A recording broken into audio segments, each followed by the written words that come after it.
going on, everybody? It's Tuesday night. It's 10 o'clock Central Time. We've got a UFC pay-per-view coming up this Saturday, November 12th. You know what that means. It means it's time for Just the Tip with me, your host, Uncle Weezy. We are going to break down all 14 fights on this UFC 281 card. We have got two championship fights on this main card. The Women's Strawweight Championship between Carla, the Cookie Monster, Esparza, and she will be squaring off against Weili Zhang. And then in the main event, we have got the last style bender, Israel Adesanya, squaring off against his old rival, Alex Pereira, who has beaten him twice. Although it be in a different sport and a different rule set, it makes for a very interesting rematch here, which will be the third time they've fought, but the first time they've ever fought in a cage with mixed martial arts rule set and the 4-ounce gloves. So really looking forward to those fights, but we've got a banger of a card, really from top to bottom here. There are no bad fights on this card, and it's going to be a lot of fun breaking it down with you guys. Hit that thumbs up button if you haven't already. Hit that subscribe button if you haven't already. Like, today, you might be the 2,000th subscriber to Uncle Weezy's channel. That would be a huge honor, a huge feather in your cap. And for that, you will receive absolutely nothing except for the satisfaction of knowing that you're subscribing to a channel that's going to be here every week, giving you the best possible mixed martial arts statistics analysis that there is out there in the entire world. You can't do better than it anywhere in the world, you guys. So hit that subscribe button, hit that thumbs up button, and thank you guys for hanging out on a Tuesday night with me, your host, Uncle Weezy. What is going on with you guys in the chat today? Let's see who the first one in here was. It's my guy, M.A. Laren, saying, "Oi!" And we got my guy, Nigel Lee, in the room saying, "Oi! Missed the last live, but I'm back up in this bitch." LFG, let's go, Nigel. Good to see you in here. We got Daz Files. We've started the hashtag on Twitter. Well, actually, we haven't, but free Daz Files. We got to get him freed on Pub Sports Radio. For some reason, his account has been restricted there, blocked there. He can't comment on their videos, and this will not stand. This aggression will not stand. Free Daz Files. We need him back on Pub Sports Radio commenting. Thank you for hanging out, brother. Good to see you here. We got Victor De Jesus in the room saying, "Oi, yes, what's up, Weezy in chat? Let's get that money this weekend." Dude, let's get it. It is good to see you in here, Victor. We got JSJ23 saying, "Oi, let's cash from this Saturday. If you had to steer the viewers away from betting one fight this week, what would it be?" Oh, boy. That's a good question. I feel like the very first fight of the night could go quite a few different ways. God.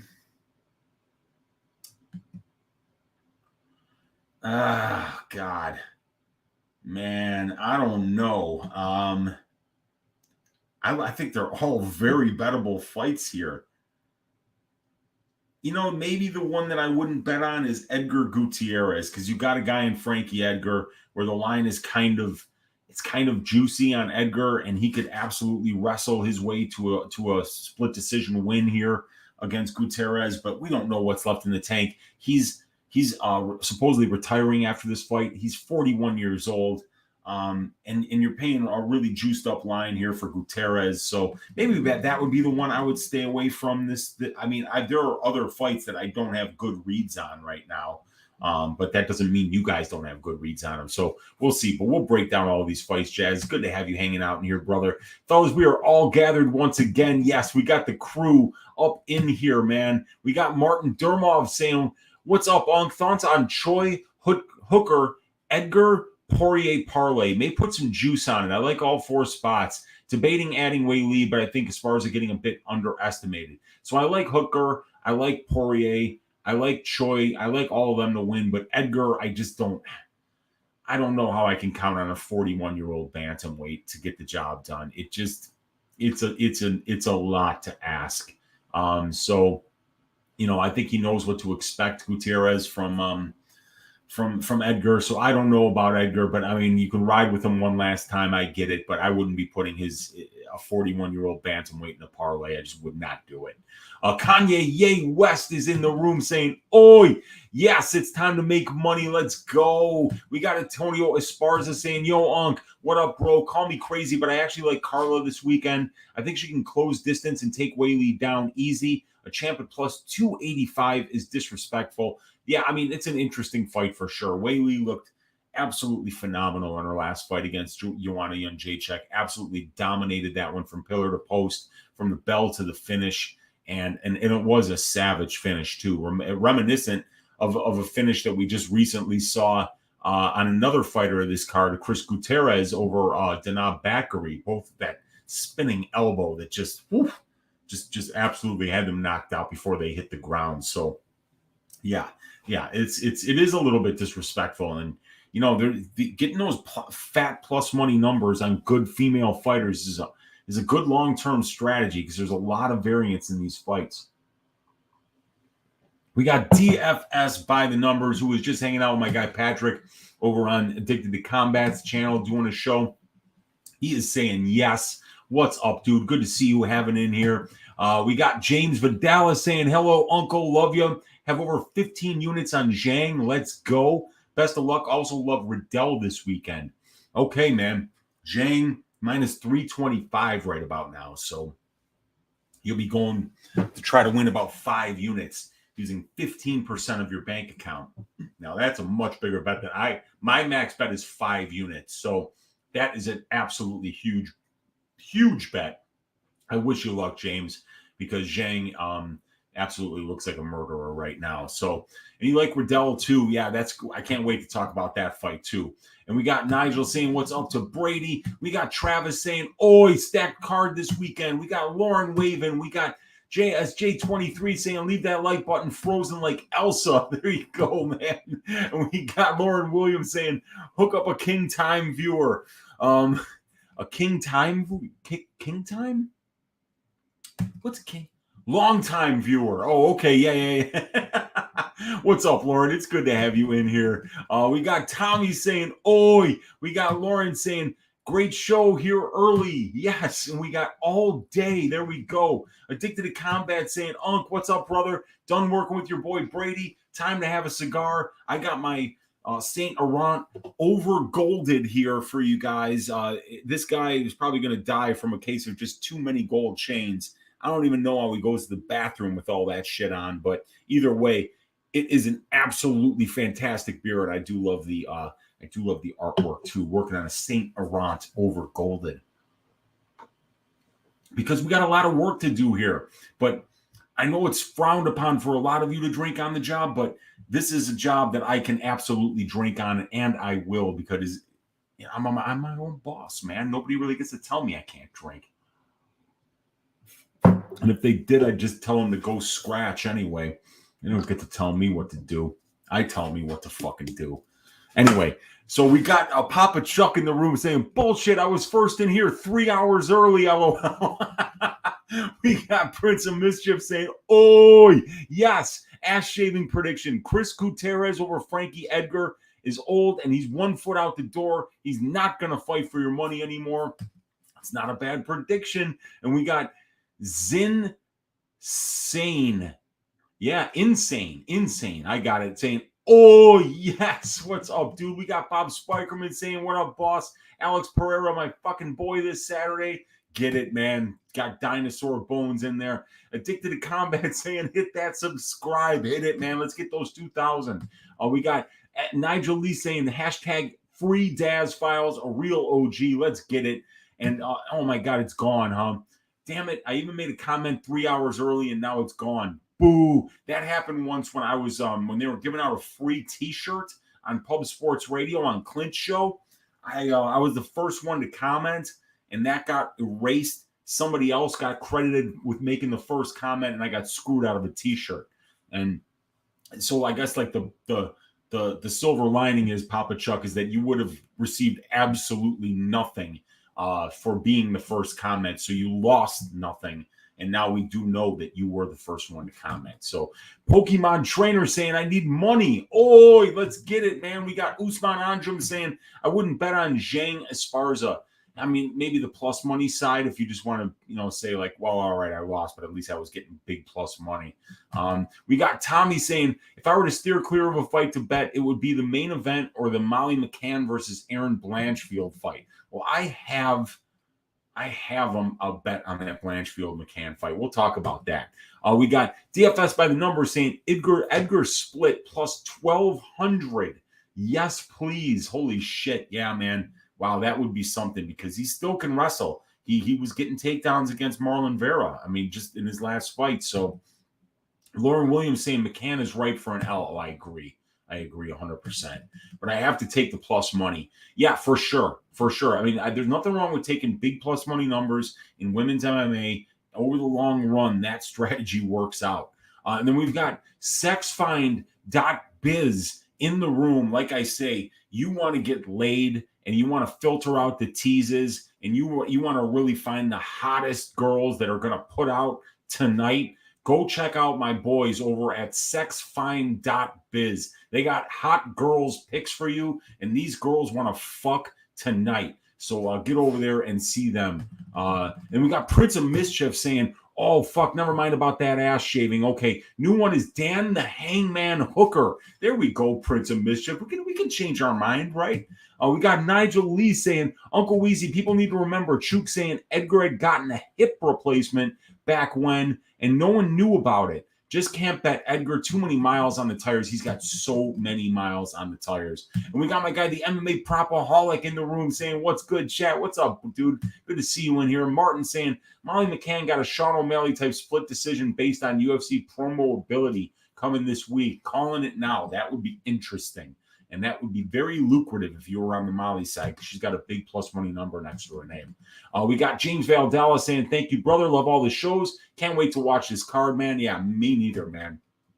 Jarno Portillo, we got Mr. Finland in the room saying, oi, let's go, Weezy. What's up, Jarno? We got Low T City Ortega in the room saying, oi, Weezy. We got MMA Propaholic saying, what's good, Patrick? Need to check out your show with Brady. I just woke back up. That man works early in the morning, does Brandon. And we got Antonio Esparza saying, are you wearing a robe or a dress coat? LOL, just curious. This is a smoking jacket. This belonged to my grandfather. It was bought at Marshall Fields on Michigan Avenue back in the 1940s or 50s.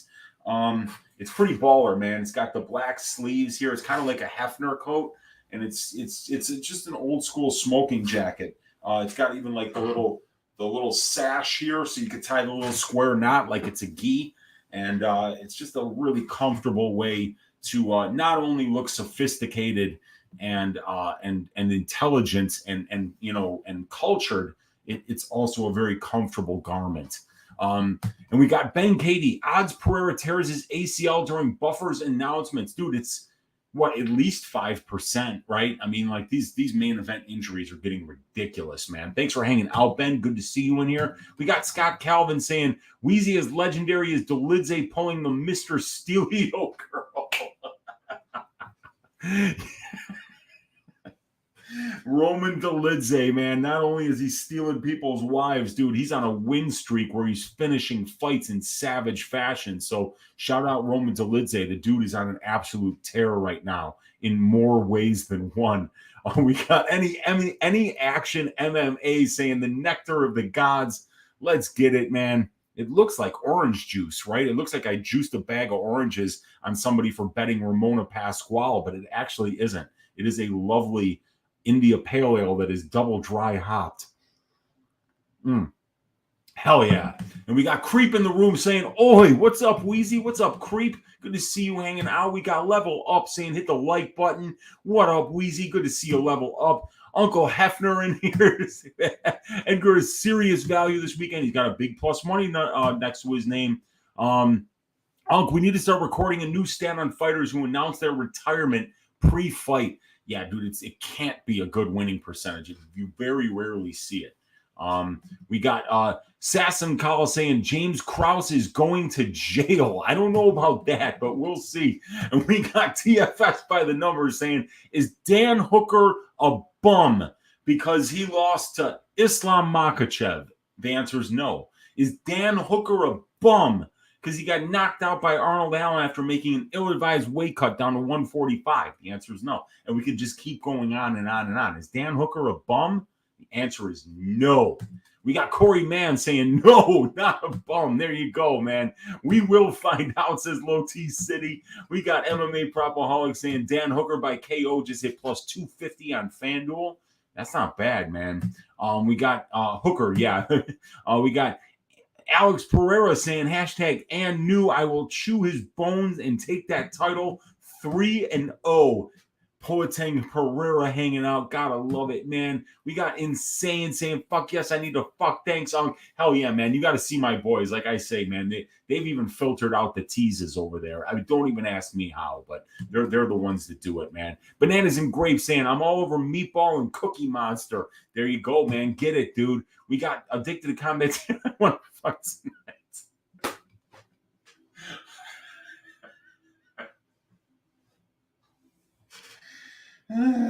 I need them as a sponsor. Molly's. Where are the pics of Molly's meatballs? Am I right, lads? Edgar will hit 8 hours of UFC octagon time if this hits rounds 2. Miles on the tires is an understatement. You got that right. Bring those pots back in here. We got Tommy saying that jacket is fire. I appreciate you, man. We got Z Goler in the room saying Weezy. We got Ice Viking saying stains on the inside. No, man, no stains, dude. No gravy stains on this thing. Gravy stains on everything else in my wardrobe, including all of my suits. But this particular smoking jacket has stayed pristine. I have one rule when I wear it, and that's no food with gravy on it. Yeah, and Tommy is saying he's absolutely right. Tolidze is just living life right now, and you got that right, man. And I would give anything for that jacket. They don't make them like that anymore, and it's fire. No, they don't, dude. You try to find something like this, seriously. This thing is literally older than 80% of the people walking the planet right now, and it's still bad as hell, dude. Like, everything is hand sewn, you can tell. It's just really something else, dude. Antonio saying, excluding this week's champs, who's the next champ to lose their belt, and who do they lose it to? I think it's going to be Yuri Prochaska losing it to one Glover Teixeira. Z Kohler saying, can't believe Vidal wasn't the ass shaving of the week last week. Man, that would have been hilarious if it was. Pokemon trainer saying, man of the library down over 100 units last pay-per-view. Wow. So they lost an entire bankroll in a day. That's rough, man. Yeah, but that the last pay-per-view was the one where he had the robbery with Peter Yan. I don't know what else he would have lost on that, but yeah, that's really rough, man. Don't ever want to see that happen to anybody. Kevin, on Embedded, Dan Hooker was throwing rocks at a beehive days before a fight. That man is loco. I like loco. And Low T said, he said, let's cash Turman, Weezy. Andre has a shit haircut. Hashtag. I love it, dude. All right, you guys, we got a lot of work to do. Let's get it, man. Let me share my screen with you guys here. I've got my stats up. In the very first fight that we're going to talk about is Carlos Ulberg versus Nicolae Negumereanu. We got Ulberg as a minus 130 favorite. Negumereanu is a plus 110 underdog. The fight doesn't go to decision, sitting at minus 150 right now. So it's Negumereanu, who's 3 years younger. He's got a 1-inch reach advantage, but Ulberg's 4 inches taller. Negumereanu more experienced as a pro and at the UFC level. Negumereanu's got the better finish rate as a pro in comparison to Ulberg, and Ulberg's got the better finish rate in a small sample size at the UFC level. Negumereanu's never been finished, and I think that's because you're not allowed to bring a shovel into the cage with you.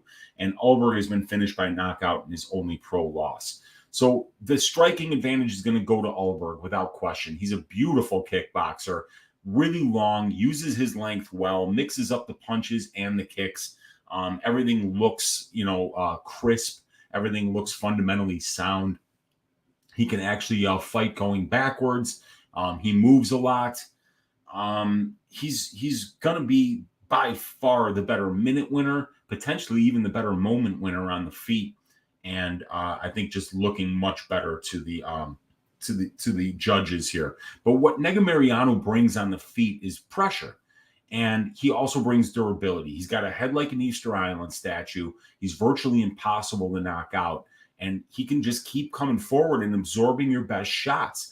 And if you're not prepared for that, if you really think that you're going to knock this guy out, you can get tired landing big shots thinking that they're going to drop him, but they don't. And then when he keeps coming forward, that can really tire somebody out if they are moving backwards constantly. Running backwards is very difficult to do. It's very exhausting. And if you're not prepared to do it for the full 15, a guy like Nicolae Negumereanu can absolutely break you with that durability, with that forward pressure. And he hits hard. He's a 205-pound guy. He doesn't have any knockdowns, but it's going to be that precise length management, distance management, kickboxing style of Ulberg that will be winning the minutes. But the question is can Ulberg go the full 15 and deal with the pressure that Negumereanu is going to put on him? And Negumereanu will try to get your back up against that cage. He will try to clinch up with you, and he'll try to wear on you there, and he will try to go for takedowns as well. He's controlling his opponents about 22.5% of the time. He's getting controlled a little under 20% of the time. So about 4 out of every 9 seconds of a Negumereanu fight is taking place in control time positions for or against. For Ulberg, that number is about 7%. So we can see that Ulberg is very good at keeping fights at kickboxing range, but he's only had 1 takedown shot against him in 4 UFC fights. Negumereanu is shooting about 3 takedowns per fight, and he will mix in the grappling, especially when he thinks he's the better grappler. The best example of that, in my opinion, is the Pereira fight, because he got right in Pereira's face, clinched him up pretty quickly, took him down, wore on him, and then in the second round, he broke him. So I believe that Nicolae is going to be the much better grappler here as well. The strength to schedule is very similar. We see similar numbers here in the ratio. We see similar numbers here in the total fights. And when you look at the wins, they're better for Negumereanu. Much better ratio, much more total fights. And the guy that he lost to, Negumereanu, was Saperbeg Safarov, and that was his only win. So Saperbeg Safarov's only win in the UFC. So it looks like he's losing to bums, but actually Safarov's not a bad fighter. He ran into kind of a murderer's row. But let me see here. Let me get to my notes because I've kind of got the summary for all this. So Ulberg's 4 inches taller. He's got the better UFC finish rate.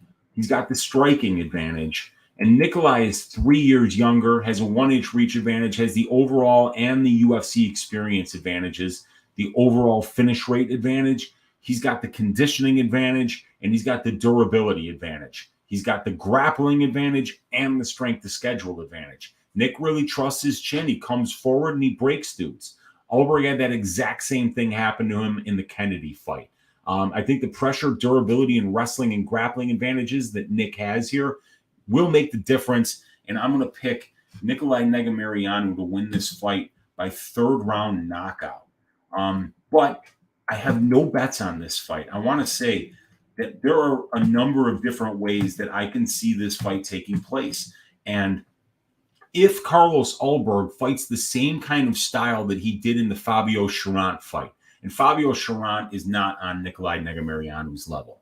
That's just a fact. But Ulberg got gassed out in the Kennedy fight trying to finish him, and Kennedy's durability kind of pushed him through to that second round, and then he started landing some big shots, and he got Carlos all out of there. So we saw Carlos come back in the next fight and really do nothing, just concentrating on winning minutes and not getting hit. And he did a great job of that, and he easily, dispersed of Fabio Cherant, who's 0-4 or 0-5 at the UFC level. But I think this is going to be a much different test for him. I think Nicolae is going to mix in the wrestling, which is something we didn't see Kennedy do in the Ulberg fight. And if he's able to do that, and if he's able to break him with his pressure, I think we could see Nicolae have success late in this fight. But I also think if you're on that Negumereanu side, you might want to let first round happen, because I think that Carlos Ulberg wins that first round almost all the time. The question is, how does he look in the second and the third if Nicolae continues to walk forward, if he continues to clinch him up, if he continues to shoot for takedowns, and if he gets them and winds up getting Carlos down, which is something we haven't seen yet at the UFC level. As a matter of fact, I don't even think we've seen it as a pro. What happens? What does Carlos Ulberg's ground game look like? I mean, I don't even know. And if Nicolae gets on top of you, you're going to have problems. So I'm picking Negumereanu, third round knockout, but I'm not entirely confident in it, and I have no money on this fight thus far. The next fight that we're going to talk about is Julio Arce, plus 170, going up against Montel Quick Jackson at minus 200. The fight doesn't go to decision, sitting at plus 120 here. Now, we haven't seen Quick Jackson here in a minute. Arce's last fight was in April, but for Quick Jackson, it was September of last year. So, about 14 months since we've seen Quick Jackson here in the cage. He's got a 6-2 record, and he is obviously a stud. He's got these massive measurables advantages here. So Montel Quick Jackson is going to be 3 years younger, 3 inches taller, and he's got a 5.5-inch reach advantage. I believe it's 75.5-inch reach. Both of these guys are southpaws, which is going to be interesting. And it's Red Schaefer MMA for Montel Jackson, Tiger Schulman for Julio Arce. Arce's got an experience advantage with 10 more fights. He's got about 150 more minutes in the cage, and he's got about 5 more years as a pro fighter. In addition to that, he's got 1 more UFC level fight and about 17 more minutes in the UFC cage. It's going to be Jackson, who's got a really good finish rate at the UFC level here at 50% and a 64% finish rate as a pro, but it's actually a 56% finish rate for Arce, but Arce's actually finished 4 of his 6 UFC wins inside the distance. Arce has been finished in 2 of his 3, or 1 of his 3 UFC losses, and in 2 of his 5 pro losses. Montel Jackson has never been finished. When it comes to the striking, the metrics favor Jackson here. You see the positive 2 significant strike differential when we take that number and subtract that number. We see the huge power numbers here, 1.65 knockdowns per 15 minutes, 55% accuracy compared to 37% for Arce. Really good defense here at 57%. He's never been knocked down, while Arce's been knocked down 3 times. Montel does have the better striking metrics, but I think if this were like a 15-minute kickboxing match, I don't even know if I think it would be very, very close. Julio Arce is an excellent striker. He is very, very defensively responsible. He's got great head kicks with his left leg. And he moves well. He's got great footwork.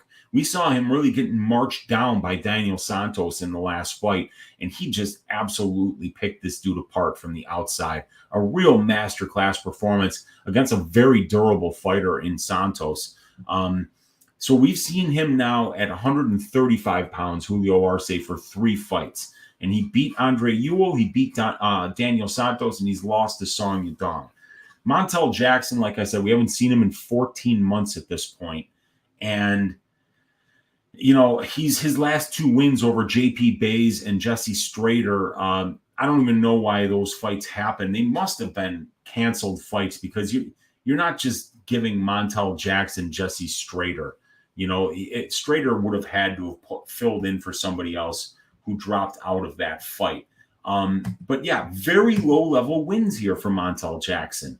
Sukumta, Kalaris, Strader, Bays. He's lost to Brett Johns, no shame in that. He's lost to Ricky Simon, no shame in that. But really, Montel Jackson is going to be better everywhere here, in the striking, in the grappling especially. Dude, Montel Jackson's putting up video game numbers in the wrestling exchanges.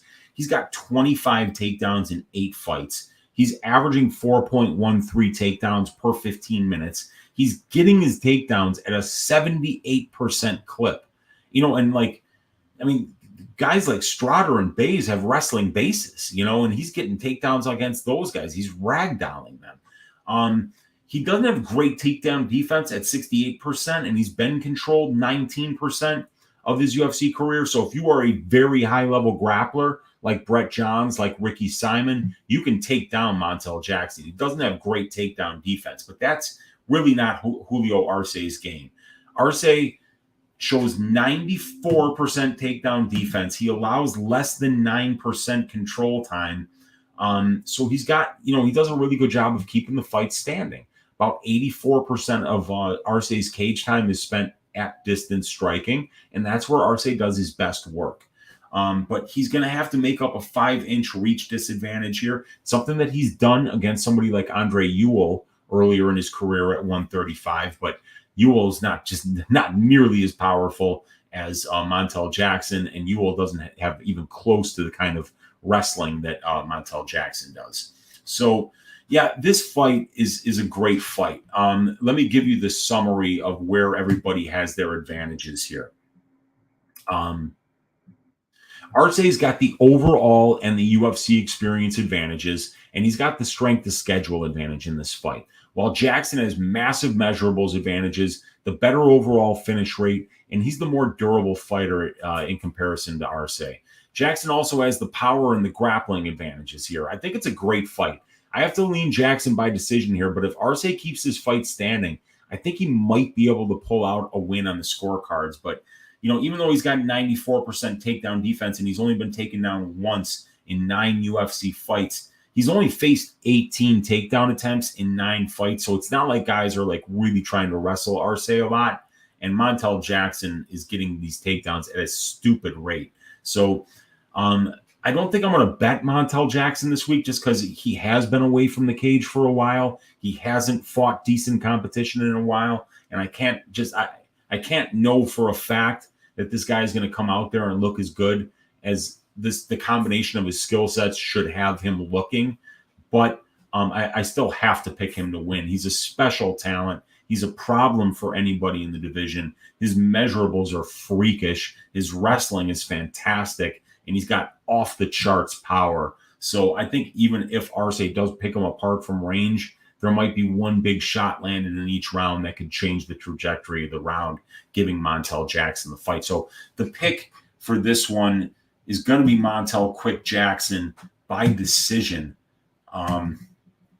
But he can absolutely get a finish here too because Arce has been finished before.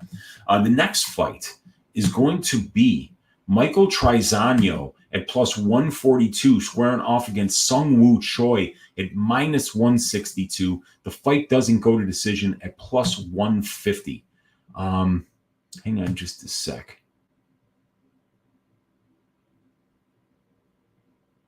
We got Mushroom in the room. Good to see you hanging out, Mushroom. Appreciate you stopping by, my man. Let's see. Okay, yeah, there we go. All right. So, we've got the Trizano against Choi fight coming up here, a striker versus striker matchup. And if we look at these measurables, it's going to be Seungwoo Choi, who's an inch taller, and he's got a 3-inch reach advantage. So you like that in the stand-up exchanges. Choi's got a little more experience as a pro, 3 more fights, about 30 more minutes in the pro cage, about 6 more months as a pro fighter. And he's also got 1 more fight at the UFC level and 5 more minutes in the UFC cage. So a slight experience advantage for Choi, a nice 3-inch reach advantage for Choi.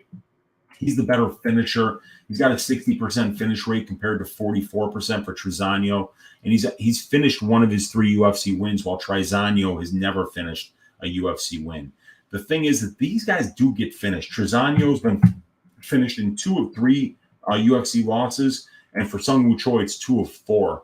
And both of these guys have been finishing at least 60% of their professional losses as pros. So if we look at these striking numbers, and I do believe that this is going to be a fight that takes place at striking range for the majority of the fight. I really don't see either one of these guys shooting for takedowns. Neither one of them wrestles much, and I think they're both going to get the fight that they want. We like Choi's numbers better here. He lands more than he absorbs. He throws more than his opponents do. While Trizano absorbs more than he lands, and his opponents throw more volume than he does. 49% striking defense for him, only 46% striking defense for Choi. Choi, much better power numbers here, landing about 0.54 knockdowns per 15 minutes, while Trizano lands about 0.19. And both of these guys are getting knocked down 0.38, 0.36, but Choi's actually getting dropped on a higher percentage of the strikes that he absorbs. And like I said, both of these guys have a decent amount of control time, 14% for Trizano, 17% for Choi, and they're both giving up a lot, 28% and 29% respectively. But like I said, Trizano has only shot 3 takedowns in 6 fights. Choi's shot 9 in 7 fights. So I do expect this one to take place on the feet. And I think that Choi is the slightly better minute winner, and I think Choi actually lands the bigger shots usually as well. When we look at the strength of schedule, much better ratio for Trizano, but more experienced opponents here for Choi. And then in the wins, more experienced opponents for Choi, but really nice ratio for Trizano. And then he's also got the better ratio here in his losses. So I like Seungwoo Choi's 3-inch reach advantage. I like the little bit of height advantage he has. He's got a little bit of an experience advantage. I think he's the better minute winner and the more powerful striker. And I think that Trizano, though, has got a little bit better win-loss ratio amongst his opponents, guys like Lucas Almeida, Hakeem Dawodu, Ludovic Klein, Grant Dawson, Luis Pena. In comparison to Choi's last 5 were against Mokhtarian, Zalal, Eroser, Caceres, and Kulabau. And then before that, it was Gavin Tucker and Mavzar Evloev was who he actually made his debut against. So if I go to my notes here, Choi's got the measurables advantage, the pro and UFC experience advantage, the finish stats and durability advantage, the striking and strength of schedule advantages here, while Trizano has faced the more experienced competition at the UFC level, and he's got the better striking accuracy and striking defense by the metrics in comparison to Choi. I like Choi to win this fight. I think he hits harder. I think he'll land the more damaging shots, and I think he's going to win it by decision. So I'll put that up here on the Tapology.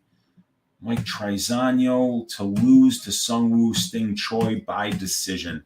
And Choi's very durable too. I mean, he really showed it in that last fight. He got dropped a couple of times, but he kept fighting and actually would have his moments after getting hurt. So I like what I saw at Choi in the last fight, even though he lost it to Kulabau. It was a good fight. I would just be, I would be careful laying this kind of juice on Choi here at minus 165 or so, because it's a striker versus striker matchup. Trizano is going to get the fight that he wants. And, if he finds some success in certain parts of the fight, it could be very close. And if it does go to decision, and right now, the fight going to decision is minus 200. So they're saying it goes to decision 2/3 of the time. Now you got to worry about the judges if you're laying that juice. So I think it's a little bit of a stay away, but I'm picking Seungwoo Choi to win it by decision. The next fight is going to be Karolina Kowalkiewicz at minus 120, squaring off against Silvana Gomez-Juarez at plus 100. The fight doesn't go to decision, sitting at minus 110. Hang on just a second here. All right. Okay, so bring up these stats. Both of these ladies are getting old. 37 years old for both of them. 5'3" for both of them. Gomez-Juarez a 1-inch reach advantage. Kowalkiewicz an experience advantage here with about 100 more minutes in the cage and 5 more pro fights and 10 more fights at the UFC level and about over 150 more minutes in the UFC cage. We've got a 31% finish rate for Kowalkiewicz. We got an 82% finish rate for Gomez-Juarez.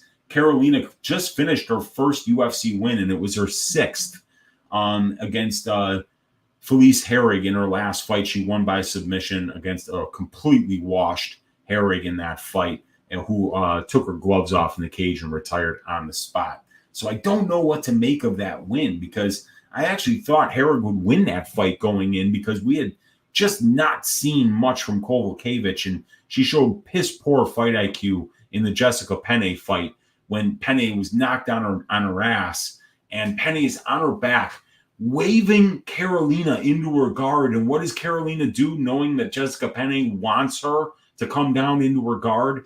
She comes down into her guard. My God, and then winds up getting subbed. So Kowalkiewicz, not great fight IQ here.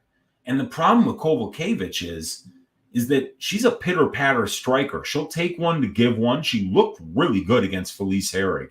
Definitely looked like she had, moved from the smaller camp over in Lodz, Poland to American Top Team. She had been training there. She looked like she had kind of like gotten a little bit of it back. She looked like she was landing with power against Felice. So I liked what I saw. But Silvana, she plants her feet and she throws. And if you don't have great striking defense and she lands on you, boy, she hits hard, you guys. Look at this ridiculous number that you'll never see in any strawweights numbers. 9.5% of the strikes that she lands wind up resulting in a knockdown. She's landed 2 knockdowns in 3 fights. She's landed 2 knockdowns in only 21 significant strikes landed. And when you watch the regional scene footage, it's not just an anomaly at the UFC level. This woman hits very, very hard. It's like she's sneaking a roll of nickels into each fist before the fight, where when she does land, you're just getting separated from your consciousness.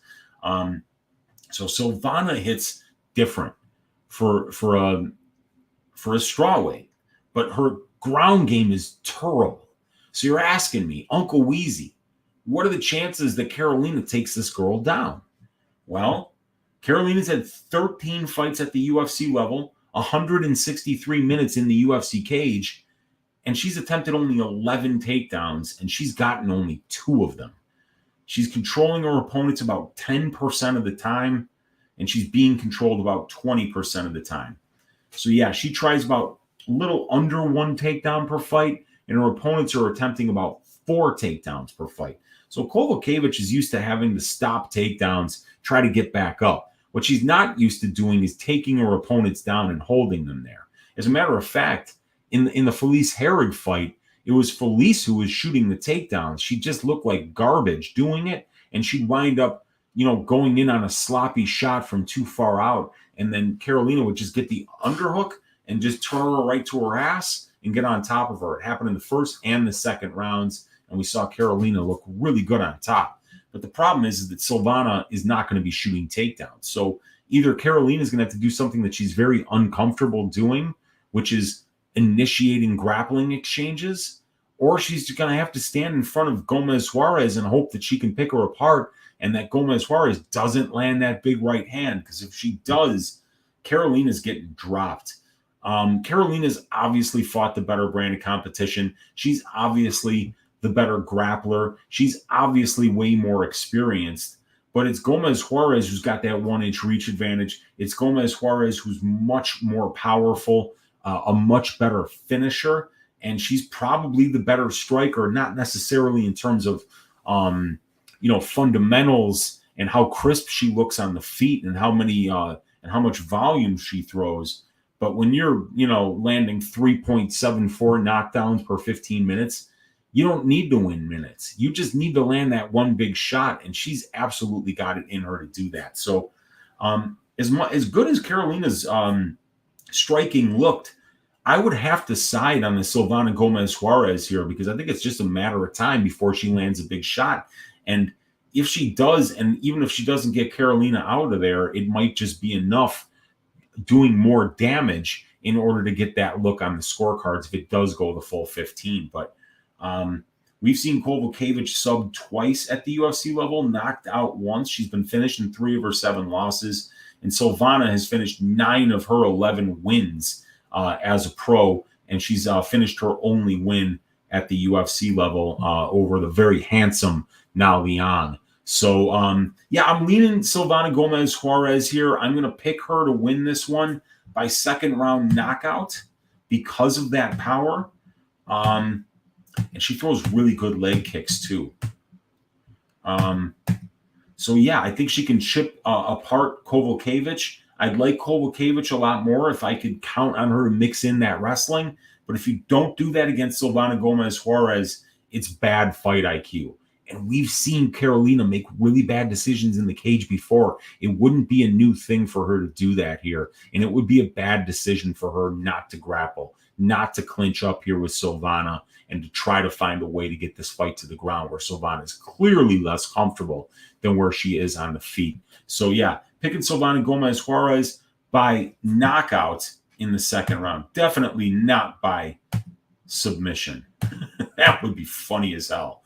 The next fight, we've got Matt, the Steamroller, Frevola against Ottman, the Potato Cannon, Azaitar. We've got Frevola at plus 103. We got the Potato Cannon and Azaitar at minus 123. Fight doesn't go to decision, sitting at minus 200. The question is, how many carbohydrates will Ottman's potatoes have in his pre-fight meal? Are they going to be juiced up with more carbohydrates than usual? Potentially a dangerous amount of carbohydrates, even an amount of carbohydrates that the commission might frown upon. That is the question. How badly is Ottman Azaitar going to try to cheat here? Because we know he's a cheater. We fucking know he's a cheater. It wasn't just a cheater of COVID protocols, you know? I mean, that was the excuse they used for, like, yeah, they had somebody bringing this guy in steroids through the fucking through the goddamn balcony. So Matt Frevola versus Azaitar.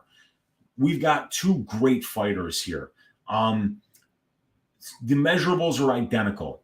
The experience almost identical, except for the fact that Frevola's average fight time 8.38 minutes, Azaitar 4.58 minutes. So, you know, obviously, even though they have the same amount of fights, it's Frevola who's got about 50 more minutes of cage time. And Frevola's got 6 more fights at the UFC level, 67 more minutes in the UFC cage. So he's definitely the more experienced fighter here. It's Azaitar who's the better finisher, a 92% finish rate compared to 55% for Frevola. Azaitar has finished both guys that he's fought at the UFC level. Neither one of them UFC level guys, unfortunately. We still have yet to see Ottman Azaitar actually get a signature win. This would be it for him. This is definitely a step up in competition. It would be by far the best mixed martial artist that he's beaten if he were to beat Matt Frevola here. The striking advantage goes to Azaitar. The grappling advantage goes to Matt Frevola. Azaitar landing a knockdown on 2.3% of the significant strikes that he's landing. That's 2.94 knockdowns per 15 minutes. He's only landed 43 significant strikes. So, you know, I mean, this is a guy who has, I believe, just one knockdown. But still, he's got a ton of power in his hands. He's landing 8.43 significant strikes per minute and only absorbing 1.76. So what he did to Teemu Packalén and Kama Worthy was cold-blooded, and he absolutely disposed of both of those clowns in the first round. So the numbers look fantastic on the Azaitar side, but they're in a 5-minute sample size that spans 2 fights. So we don't really know much here. We do know Frevola's active in the wrestling, 32 takedown attempts in 8 fights. He's gotten 12 of them. He's controlled his opponents 13% of the time. His opponents have gotten 15% control time, and he's given up as many takedowns as he's gotten. So I'd like to see Matt Frevola go to the wrestling here. He's faced the better brand competition. He's the better wrestler. He's more experienced. He's got way more UFC level experience. And he's definitely an equal opportunity finisher. He can stand in the pocket and trade and land big shots. And he can also take you down, hunt for submissions. And he can also use his conditioning as a weapon, use his output as a weapon in order to wear you down over 3 consecutive rounds. He trains over there at Gracie Tampa South with a guy like Billy Quarantillo, who's another fighter who has a similar style to Frevola, where they weaponize their cardio, they throw a ton of volume, and they're willing to stand and trade, and they're also willing to take you down and grind you out on the ground. So, I think from what I've seen in the cage from both of these guys, I see a guy in Azaitar who has great striking, but Frevola has really good striking too. But the weakness I see for Frevola is the fact that he's been knocked down 5 times in his UFC career in only 8 fights. He's been knocked out in 2 of his 3 losses, and he's been dropped 5 separate times. So for a guy who's, landing 2.94 knockdowns per 15 minutes, you would really be doing a favor to Ottman Azaitar and his steroid-laden big right hand if you were to stand in front of him and trade in the pocket with him. So I tweeted at Matt Frevola today because somebody asked Matt Frevola on Twitter, are you gonna wrestle this guy? And he said, nope, I'm gonna stand right in the pocket and trade. So then somebody tags that tweet, they tag me and Brady in it, and they ask, do you think Matt's kidding here? And Brady said, I think he's kidding because Brady's pretty diplomatic. Me, I'm less diplomatic. I said he's completely bullshitting. I think he's bullshitting.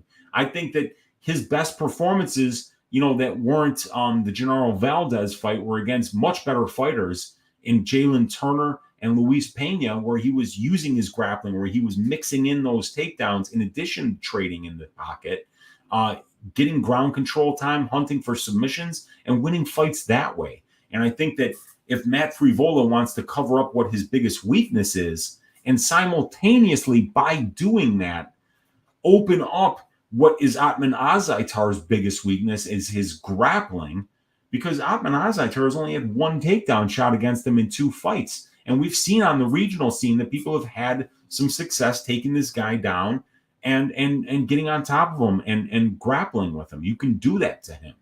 So I think that Frevola's got more ways to win this fight because I think he's live to land a big shot while trading in the pocket.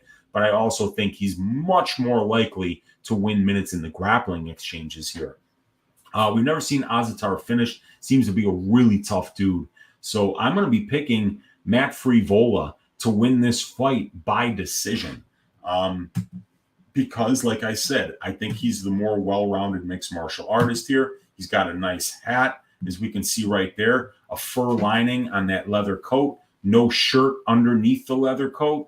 He looks stylish, he looks confident, and he looks ready to put together the kind of game plan that is going to accentuate his strengths and also expose Ottman Azaitar, the potato cannon's weaknesses. Matt Frevola, by decision, is the pick in this fight. The next fight, very interesting fight between Andre Petroski, a -200 favorite. He'll be squaring off against Wellington Turman, +170. The fight doesn't go to decision here, sitting at -190. And by the way, if you want these stats for yourself, if you want to download them on your computer and stare at them all fucking day, join the Patreon. The link is in the description of this video. I've got all the matchup stats for every fight here. And then we can see here, I have the career UFC stats for every fighter on the card, what they've done on offense, what they've done on defense. We've got DraftKings stats. We've got FanDuel stats if you're a DFS player. And then we've got all the necessary striking, offense, defense, grappling, offense, defense, DraftKings, offense, defense, FanDuel, offense, defense. We got all the records. We've got all the necessary tail of the tape information, the strength, the schedule data, and how many times they go under 2.5, 1.5, 0.5. Fight doesn't start round 3, doesn't start round 2, and all the time props for over. All the information that you could possibly want for only $5 a month. Spend that money because your Uncle Weezy needs alterations to his smoking jacket. And if you were to join the Patreon, I would be able to afford to do that. And it's you. If you're out there watching this and not getting the Patreon, it means that you're the one that's standing in the way of the proper alterations for this coat. And I hope that you can sleep at night knowing that you're responsible for that. Andre Petroski versus Wellington Turman. Like the tail of the tape for Turman here because he's 5 years younger. He is the orthodox fighter. Petroski switches stances, and Petroski will have a 1-inch reach advantage here. Turman, the much more experienced fighter with 14 more professional fights, about 114 more minutes in the cage, and 4 more years as a pro mixed martial artist. He started fighting at the age of 18 as a pro, while Andre Petroski took his first professional fight at the age of 27. Turman also more UFC experience with 3 more UFC fights and 30 more minutes in the UFC cage. I am going to call Petroski the better finisher here, obviously, as he's finished all 8 of his pro wins inside the distance. And he has finished 4 by submission and 4 by knockout, while Wellington Turman has finished 66% of his 18 wins. That's 12 of 18 wins coming inside the distance, 8 by submission, 4 by knockout. Petroski's been finished in his only loss, and Wellington Turman has been knocked out in 2 of his 5 pro losses. The better striker here, I think, is going to be Wellington Turman on the feet, but it's going to be close. Petroski, the much better wrestler. His striking numbers look great, but that's because he's spending about 61% of his UFC cage time in control time positions, and he's winning about 99% of those control time. He's got 62% striking accuracy, but that's very, very deceiving, because one of his fights was against Julio, and Julio might have the biggest head on the face of the planet, and also some of the smallest shoulders I've ever seen. He looks like a Chinese version of former presidential candidate Michael Dukakis. You remember Michael Dukakis? He had those freaky fucking thick eyebrows, and he had a giant head where like the ears, like if you kind of drew a line down straight from the ears, they were like going out to his fucking shoulder blades. His head was so giant and his shoulders were so small. It's like, it's like standing on the beach and throwing a baseball into the ocean. That's how easy it is to hit Julio in the face. The guy has no head movement up whatsoever. And I mean, God bless him. How could he move his head? It would take so much energy for Julio to move his head that he would be gassed out 45 seconds into a fight. You want to laugh your ass off. Go watch that Petroski Julio fight and be like, just marvel at the size of this dude's head. It is like the 8th wonder of the world. I shit you not. The fact that this dude can even stand up straight is a fucking miracle. So I do think that Turman will be the better striker here. Turman can be chinny, though. He's been knocked down and out a couple of times. Silva flatlined him. He got flatlined by Andrew Sanchez, which is a really bad look. But Andre Petroski thus far, he's faced really low-level competition here. The best opponent he's ever had was Aaron Jeffrey, and Aaron Jeffrey knocked him out. I think that Andre Petroski's the far superior wrestler here, and Wellington Turman is probably going to be just as good, if not better, of a submission grappler than Andre Petroski is. It's going to be interesting to see how the grappling exchanges take place here, because Petroski is very good on the ground. Wellington Turman is very good on the ground. 100% takedown defense on only 1 takedown shot against him for Petroski. 85% takedown defense, but Wellington Turman's only had 7 takedowns shot against him, and that's because you don't really try to take down Wellington Turman because you'd be doing him a favor. The guy's a Brazilian Jiu-Jitsu black belt, and he has been for a long time. So neither of these guys have really faced great competition, but it's obviously Turman who's faced the better brand of competition, much more experienced competition. But both guys are really only beating guys with losing records. So it's one of the lower level fights on the card, surprisingly here. But what I don't get is Petroski being a -200 favorite, an implied probability of 66.67 here. I don't think he wins this fight 67 times out of 100. I just don't. I don't really see where he's better than Turman anywhere. I mean, he's even older than Turman. The striking is just not there. Just because he was boxing up Julio, I mean, a blind man could hit Julio in the face 8 out of 10 times. He doesn't even need to be in the same room with him. That guy's head is in multiple rooms at the same time. So, I just think that this is really strange that we see a guy, in Petroski, who we were so sure was going to get absolutely drowned by Nick Maximov. It's to the point where you could have got you could have got Petroski at plus 325 on the money line against Nick Maximov. I had him at plus 275. I laughed. I was like, there's no way it goes any further than this. Woke up the next day, it was plus 325. So how do you go from being plus 325 against Nick Maximov to being minus 200 against Wellington Turman? It just doesn't make any sense to me, especially since Turman has shown pretty good conditioning and really good submission grappling. You get on top of this guy and wind up in his guard. He's very slick from there, and he's just submitted a black belt in Misha Serkinov. So I think that this is going to be the first underdog pick that I have. I'm going to pick Wellington Turman to win this one by late submission. I'm going to call a third-round submission for Wellington Turman because I just don't like the gas tank of Andre Petroski has not been there for me.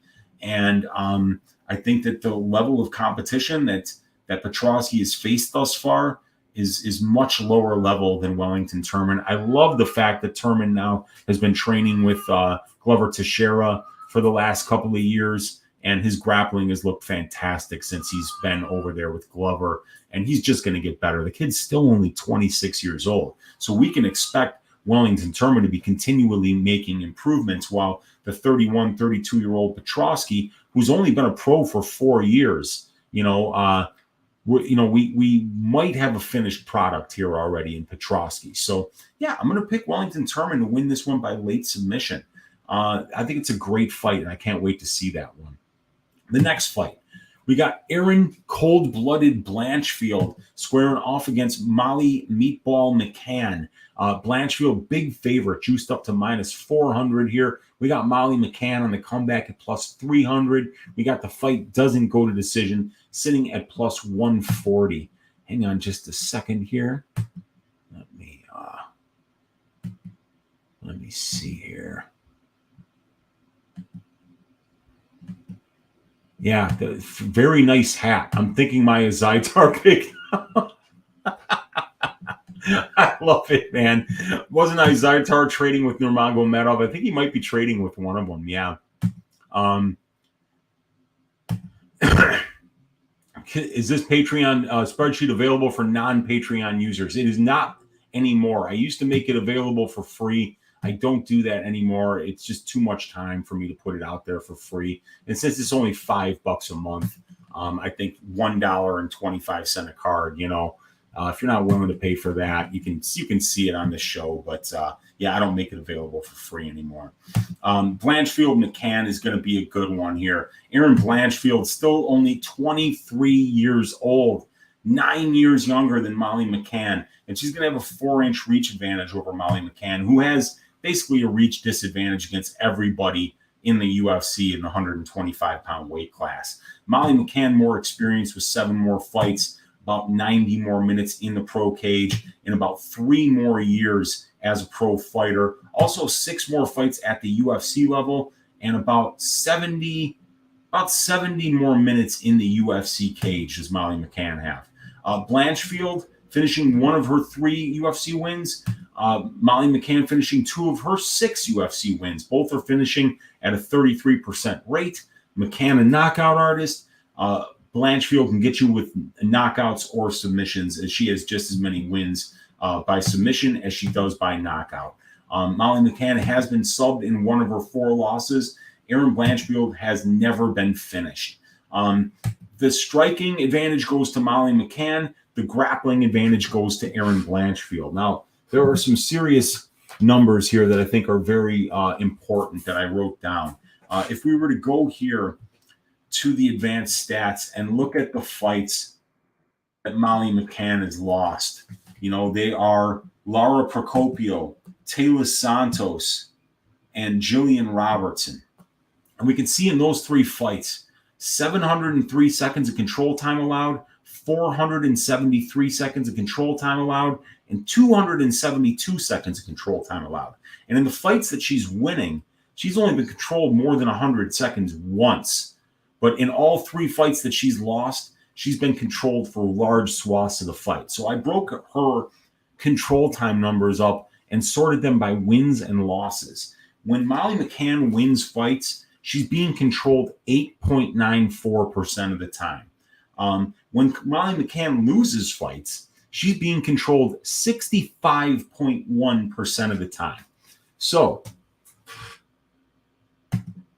we can see that Erin Blanchfield is controlling her opponents 60.19% of the time. It's exactly how much time Molly McCann gets controlled in her losses.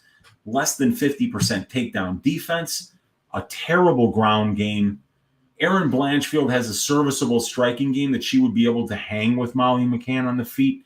But Molly McCann has to pressure. She has to walk forward in order to close those reach disadvantages that she's constantly at. And what she's going to do is she's going to walk right into double legs from Erin Blanchfield and probably get taken down very easily. Erin Blanchfield is taking down these opponents 2/3 of the time, 10 of 15 takedowns, 60% control time for, 2% control time allowed. She's just a master of using her wrestling and grappling to win minutes and hunt for submissions. And, she got JJ Aldrich out of there. She almost got Miranda Maverick out of there 3 or 4 different times. It was very surprising that she didn't finish Miranda Maverick. But Miranda Maverick is 10 times the grappler that Molly McCann is. I believe that Erin Blanchfield is going to take Molly down, beat 7 shades of shit out of her, and then find a submission. I'm picking Erin Blanchfield to win this one inside the distance. I think it's probably going to come by first or second round submission. We'll call it a second round submission. And I have a bet on this fight, and the bet is the under 2.5 at plus 180. I like that because if we go to the prop template here, also available on Uncle Weezy's Patreon for $20 a month, it gets you the analytics that are involved with all the over-unders here. But we've got the under 2.5 at plus 180 is a 35% implied probability. The division finishes at or goes under 2.5 at about 36%. And then the fighter finish rates and the divisional finish rate is right around where that line is priced. But I just think that Blanchfield is going to be finishing a lot more fights as she goes forward. She's a phenomenal submission grappler. She's got mean ground and pound. And Molly just has a gigantic hole in her game when it comes to the grappling. So she does really good when her opponents don't have that grappling. But when they do, when her 3 losses, she's getting taken down and held down. And unfortunately, especially in the case of the Procopio fight, it's by somebody that is just not as good of a grappler as Erin Blanchfield is. So Erin Blanchfield by second round submission is going to be the pick. Let's see. What do we got here? We've got the next fight is going to be a doozy of a fight. Can't wait for this one. We've got Dominick Reyes at minus 210 squaring off against Ryan Spann at plus 180. The fight doesn't go to decision at minus 325. So the bookies are saying that this one is going to be violent. It's going to end inside the distance. And there are some really good reasons for that. Let me just show you the prop template here, everybody, so that you guys can see, that 5 of their 6 combined losses at the UFC level have been finishes. 9 of their 13 wins have been finishes. 73.68% of their fights have been finishes at the UFC level. 14 of 19. So these guys fight like they're double parked. It's going to be Ryan Spann with the measurables advantage here. He's a year younger. He's an inch taller, and he's got a 2-inch reach advantage. It's going to be a southpaw versus orthodox matchup, so both of these guys' power weapons are going to be open for business. And as a result, I love the fight. Doesn't go to decision in the under 1.5 for this fight. We've got Ryan Spann with a lot more experience, 12 more pro fights, 50 more minutes in the pro cage, and about 2 more years as a pro fighter. He's also got 1 more fight at the UFC level, but because his average fight time in the UFC is 4.99 minutes per fight, he's got much less minutes in the UFC cage in comparison to Reyes here, who's got 82 minutes in the cage. So both of these guys are finishers. 85% finish rate overall for Spann, 75% finish rate overall for Reyes. And Reyes has finished 4 of his 6 UFC wins, and Spann has been finishing 72% of his 7 wins. That's 5 of 7 wins inside the distance. And both of these guys get finished too, as Reyes has been knocked out in 2 of 3 losses, and Ryan Spann has been knocked out in 2 of 3 losses and subbed in 1 of 3 losses. So when these guys 6 combined UFC losses, 5 of them have been inside the distance. Reyes is going to be the much better kickboxer here. He's just cleaner. He throws more volume.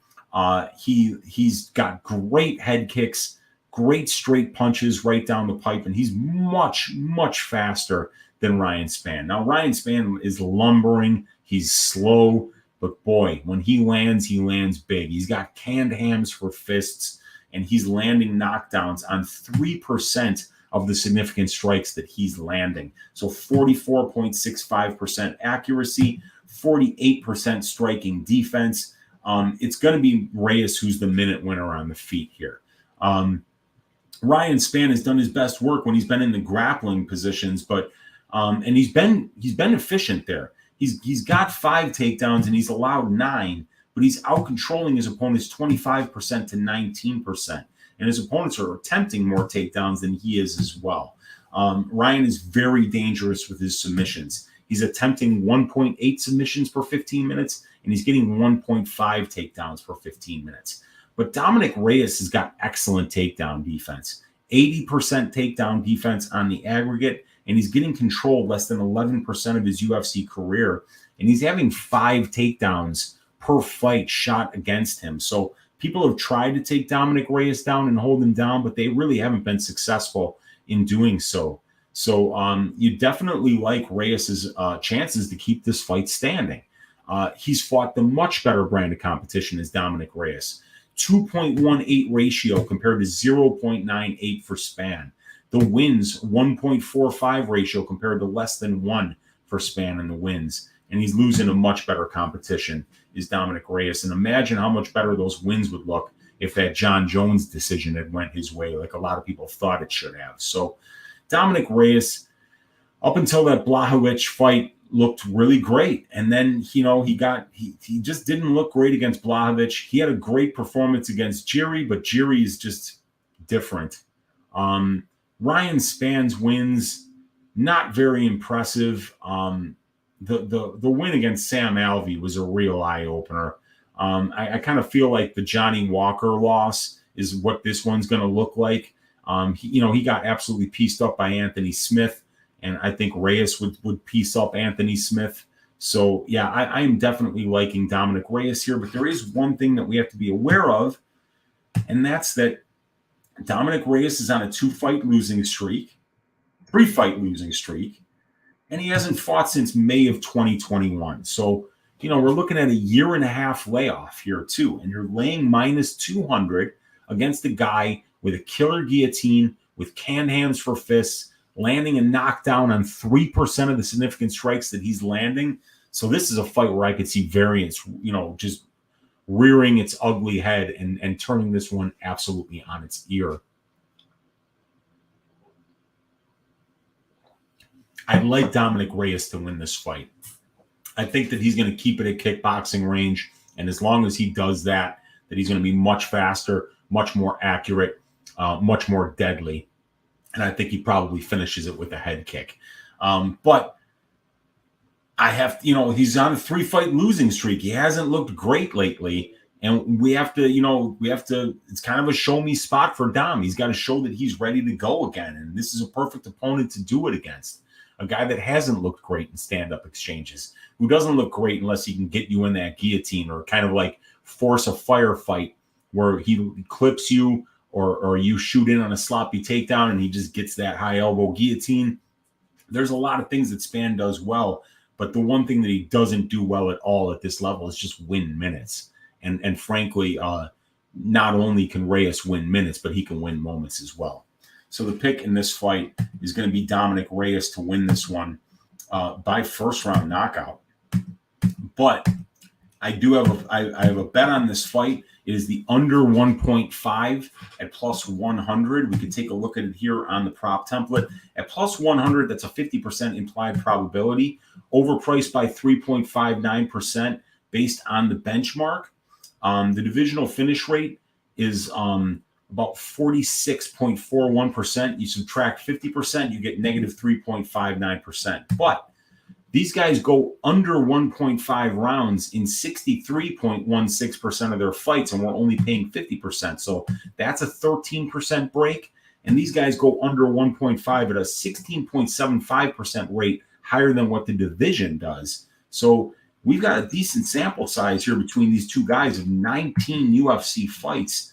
So if we're getting a 13% break when we compare the under 1.5 rates of Spann and his opponent combined to that 50% implied probability, that's a great price on the line, and even better price when you compare this metric. So under 1.5 plus 100 for 1 unit to win 1 unit under 1.5 here. So that fight is going to be a banger. It's going to end early, and I can't wait to see it. The next fight, Brad Riddell, Quake at plus 103, going up against Renato Moicano at minus 123. The fight doesn't go to decision, sitting at minus 130 here. Let me see.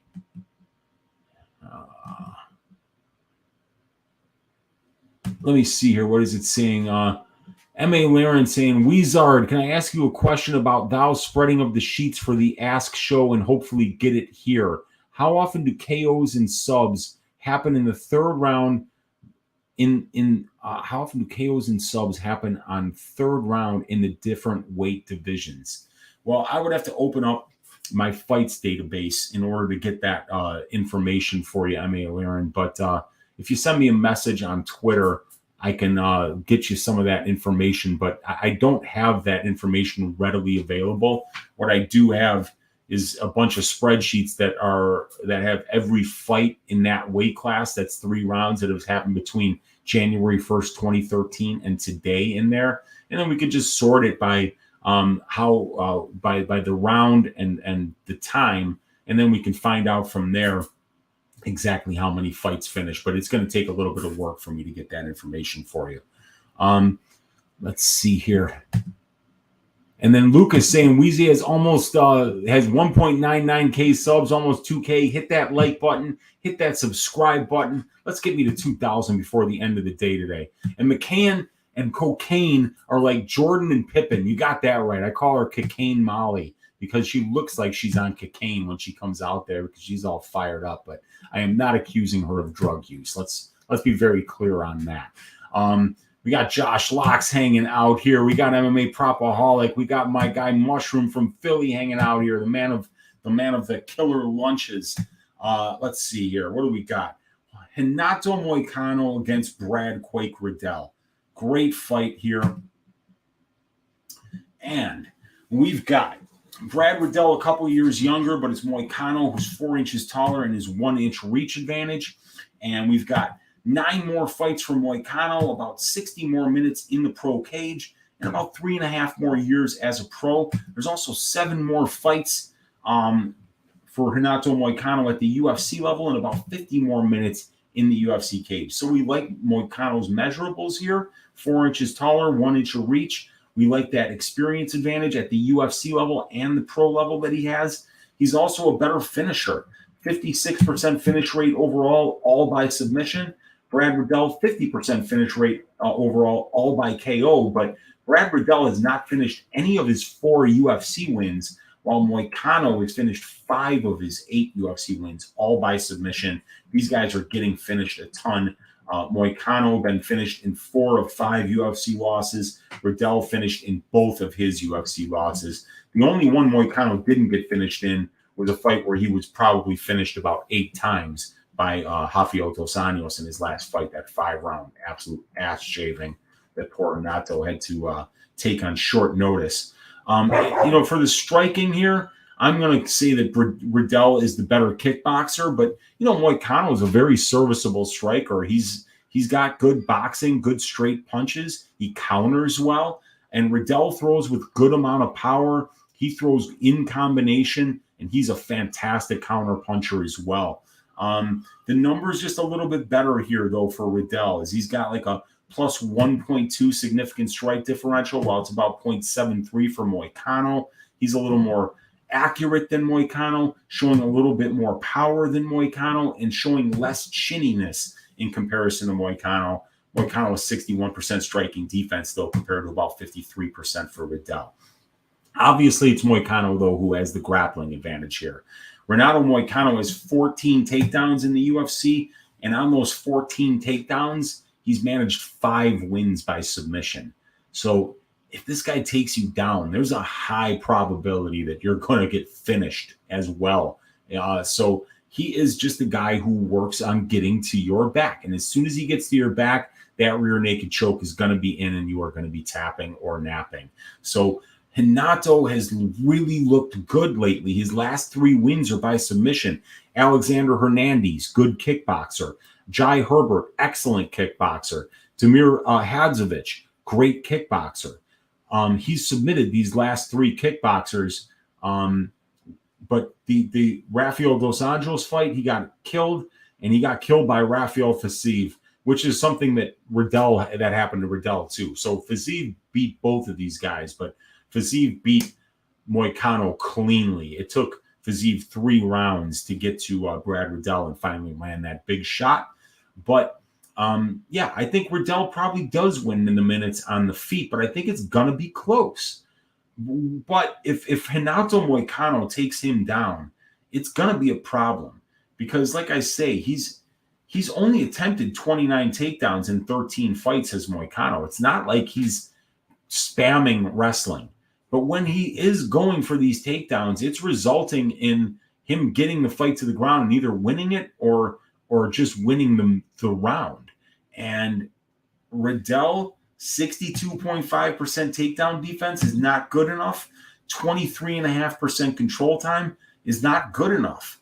Those numbers don't get the job done here in this fight, because if he gets taken down twice in this fight, chances are he probably loses this fight, because it means that, when Moicano takes you down once, you usually have to stay there. Otherwise, he's going to try to work to your back.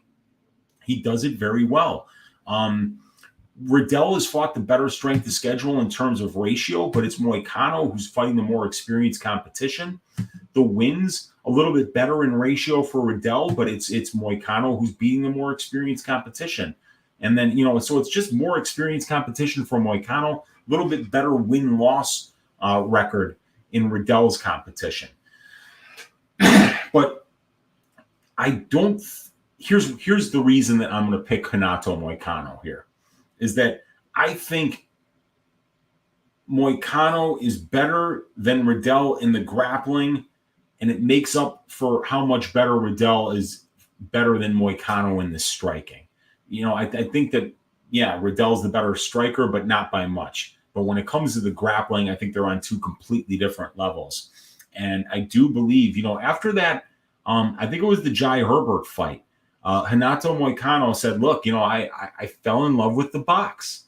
He said, I fell in love with the box. It's just code for I fell in love with my hands. I'm a grappler who fell in love with my hands. He beat Calvin Kattar in a boxing match, and then he thought, holy shit, I'm a striker now. And then he wound up going out there against guys like Fiziev, and he didn't try to grapple him, and it wound up costing him. But when he's going out there against Hernandez, against Herbert, against Hadzovic, and he's working for takedowns and getting them, we're seeing that Moicano that's incredibly dangerous, that's really difficult to get off you, that's working for that rear naked choke constantly. So I do believe that Renato Moicano is going to win this fight, and I think that he can absolutely get a submission here. So I'm going to be picking him to win this fight by submission. Renato Moicano, 2nd round submission by rear naked choke. It's a great fight. Really looking forward to that. It's going to be such a banger. Also, like, the fight doesn't go to decision at -130, because Moicano has been finished in 4 or 5 UFC losses. Riddell finished in both of his UFC losses. 6 of their 7 combined UFC losses have been finishes. And these guys, you got Moicano, the spectacular grappler, the Riddell, the spectacular striker. Moicano's chinny. Riddell's got bad takedown defense. I think there's a lot of different ways that this fight can end inside the distance. So -130, not a terrible look there. But the pick is going to be Renato Moicano by 2nd round submission. The next fight, Dan the Hangman Hooker going up against Claudio, the Prince of Peru, Puelles. This is a great fight. A great striker versus grappler matchup here. Puelles, still only 26 years old, so he's a young man.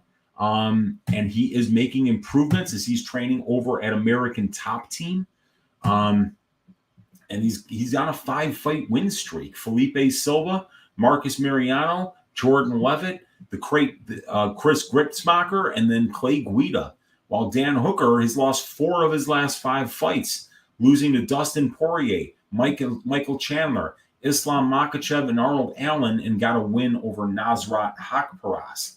So Puelles is 6 years younger, but it's Hooker who's 1 inch taller, and he's going to have a 3-inch reach advantage, and he's the switch stance fighter versus the southpaw fighter in Puelles.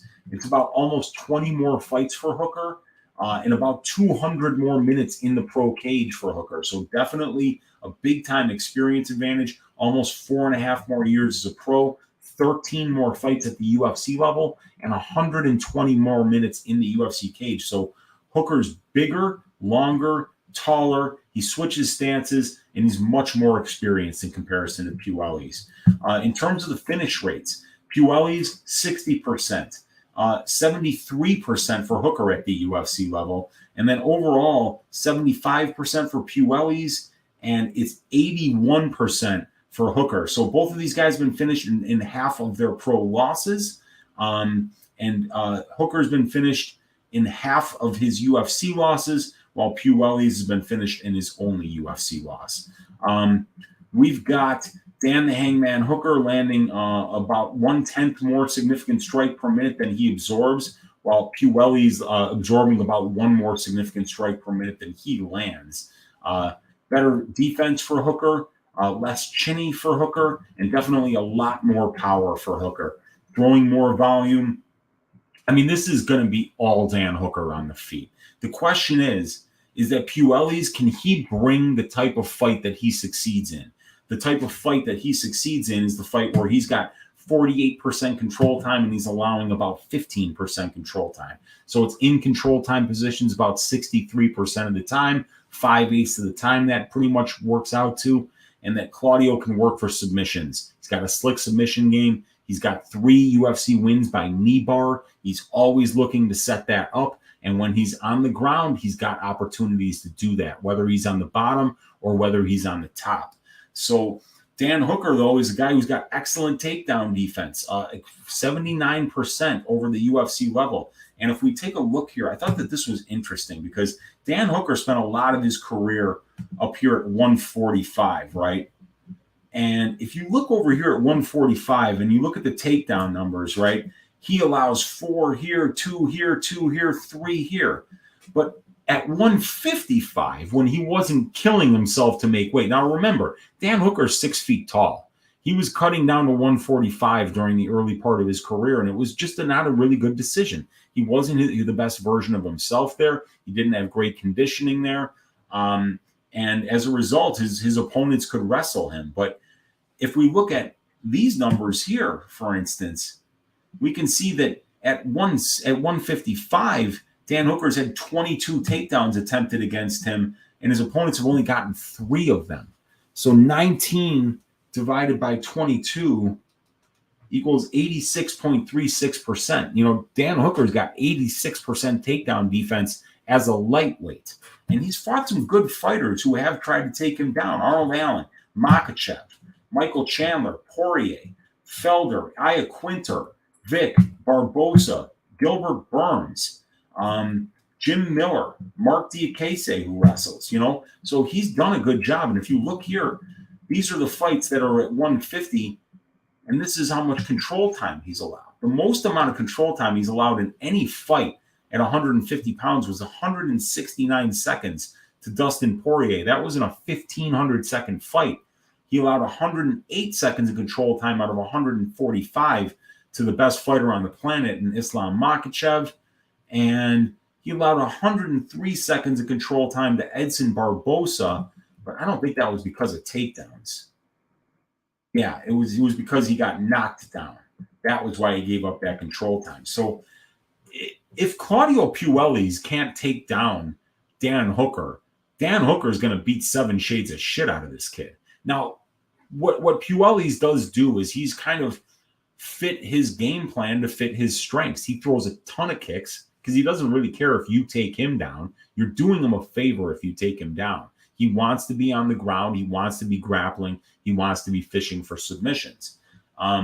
So he throws a lot of kicks, knowing that, you know, he will try to frustrate you and drown you in volume. And then if you get sick of getting kicked, you might catch one of these kicks, take him down, and do him that favor. But Hooker throws with such power when he plants his feet. You know, if Claudio Puelles isn't setting up these kicks, he's going to get countered and he's going to get hit hard. And, you know, Hooker was just landing heavy shots against Paul Felder and Dustin Poirier and Michael Chandler, you know, but the problem is that those guys are very, very durable and they're not really going to go down. But Puelles has been dropped on 1% of the significant strikes that have been landed against him. It's been dropped twice in 6 fights. And Dan Hooker has serious power at 155. He's fought the much better brand of competition. So, look, Puelles is 5 years younger. Puelles is going to be the better submission grappler here. But if he doesn't get this fight to the ground, he's pretty much fucked because Dan Hooker is going to beat the shit out of him. So I have got to pick Dan Hooker to win this fight. I just think that this is a lot of recency bias here. And to quote my man DFS by the numbers, is Dan Hooker a bum because he lost to Islam Makhachev? Is Dan Hooker a bum because he lost to Michael Chandler? Is Dan Hooker a bum because he lost a 5-round war to Dustin Poirier where he clearly won 2 of those rounds? And really the only time he got taken down in that fight was in the 4th round when he was absolutely exhausted because the first 3 rounds were just a crazy war. You know, if that's Claudio Puelles in that fight, he's knocked out in the 1st round. Dustin Poirier is next level durable. Paul Felder is next level durable. These guys that Dan Hooker is fighting are on so much higher of a level than the guys that Claudio Puelles has been beating.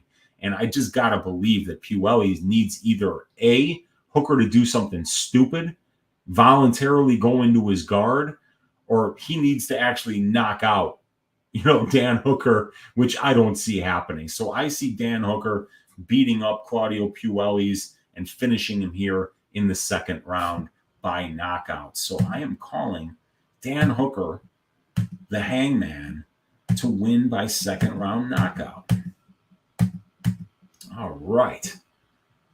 Let's see what's going on here. Oh, yeah, and we got my guys here, too. 69XXX.life. I mean, if you're looking to get a vert girl that puts out either on camera or in your head or whatever, you know, go see my guys. If you're looking to get laid, that's where you go, man. Hell yeah, MMA propaholic. Let's get. And Daz File saying he'd love a vert girl. Well, hell, that's right. And that's why I've got the best sponsors in the game.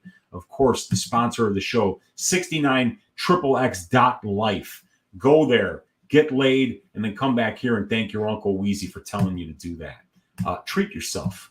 You know, you deserve it. We all deserve it. We work hard here, man. In you city, Unc, we got David Barista here is in my city. That city is Chicago, Illinois. Stand up. Next fight, we've got Chris Gutierrez minus 223 going up against Frankie the Answer Edgar at plus 188 in his retirement fight. Fight doesn't go to decision, sitting at plus 110. Frankie the Answer Edgar in his career has 501 minutes of cage time. 501 minutes. 475 minutes in the UFC cage.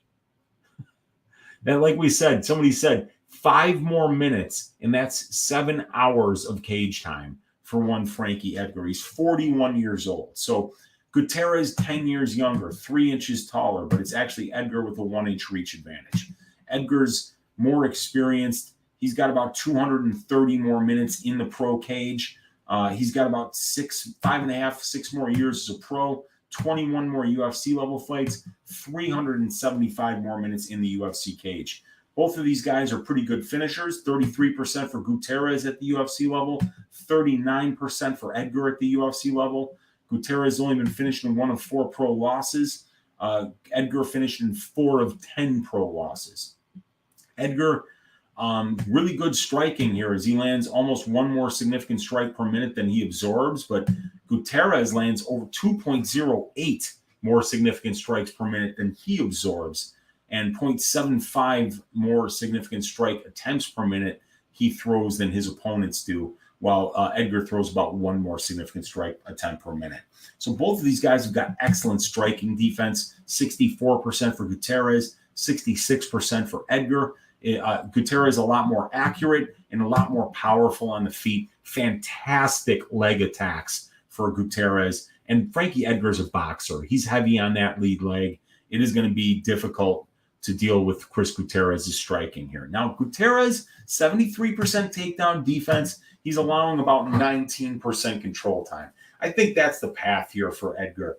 I think Edgar in his farewell fight shouldn't care about the leg. He shouldn't care what this fight does for his legacy. What Frankie Edgar should do is try to get a win bonus here. Go out on a win. Get a little extra money. Who cares if it's a wrestling, boring-based decision?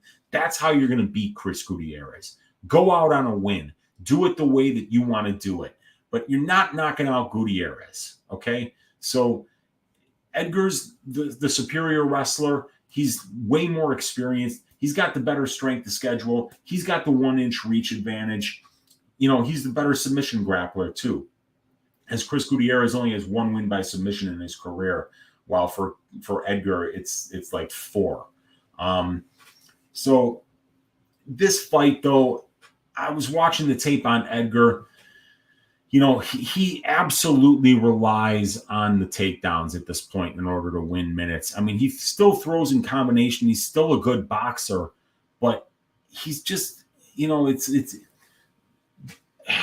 was Cormier who I was listening to in one of the recent fights where he was talking about the reasons that people in the lower weight classes that they can't fight as long. And it's because at the lower weight classes, everybody's fast and everybody's athletic. So as a result of that, when you age, you become less athletic and it just sticks out more. If you're going to be facing well-rounded, fast guys, as you start to go on that decline, it just becomes more and more noticeable because you're constantly going up against younger guys who are still more athletic than you, who are faster than you. And there's no place else for you to make up that lack of speed and that lack of athleticism. You're not making it up with power at this weight class, you know, and you're not making it up with, oh, well, this guy can't wrestle, because everybody's well-rounded at these weight classes, just some more than others. But, you know, I see why Gutierrez is the big favorite here. When this fight is standing, he's going to be hacking away at those legs. He's going to be landing the bigger shots. And if he can just keep off his ass, or when he does get taken down, get back up, I think it's just a matter of time before Frankie gets tired. You could tell he was just running the entire third round with Marlon Vera. Vera won the second round pretty clearly, even though he got taken down and controlled for a couple minutes in that round, because he was just walking Edgar down. There's nothing for him to fear. You know, Sandhagen was just walking him down, you know, Edgar was trying to walk him down and Sandhagen was just kind of bringing him in and landed the one big shot. You don't have to worry about Frankie Edgar knocking you down at 135. It's not going to happen. So as long as Gutierrez doesn't get controlled for like 10 minutes in this fight, I think he's going to land enough big shots to come out the other end with the decision. So I got to pick Chris Gutierrez to win, but I really do think that he gets a late knockout here. And with the attrition, finishes the fight in the third round. I'm picking Chris Gutierrez by third round knockout. I think that those leg kicks are going to be just too much for him. And that brings us to Dustin Poirier versus Michael Chandler. This is a great fight. What the fuck is going on here? There we go. All right, there we go. We got those numbers up. Michael Chandler sitting at plus 185. Dustin Poirier at minus 215. Fight doesn't go to decision at minus 240. What a banger. What an absolute banger that this is going to be. 3-round fight.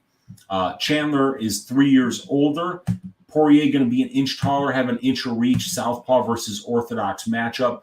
Poirier more experienced in fights and minutes and length of career, also way more experience at the UFC level.